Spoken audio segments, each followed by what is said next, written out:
All right, welcome back to Waypoint Garage.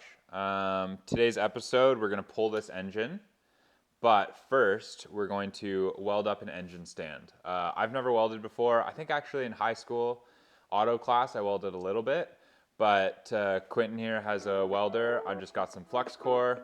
We're going to figure it out and build a little engine stand so I can throw this on the bench and it'll be a lot easier to tear apart. So let's get into it.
Well, got the engine on its stand.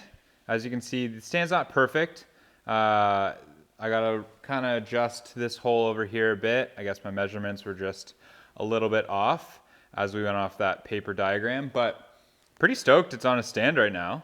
That's a win for my first time welding. It'll be a lot easier and a lot sturdier to start kind of ripping some things apart. Pulling the sprocket. I'm going to change it from 6 volt to 12 volt, and then updated, I just have new points, new condenser just for the ignition. So pretty stoked to have it on this guy. Thanks for tuning in. Appreciate you watching. See you in the next one.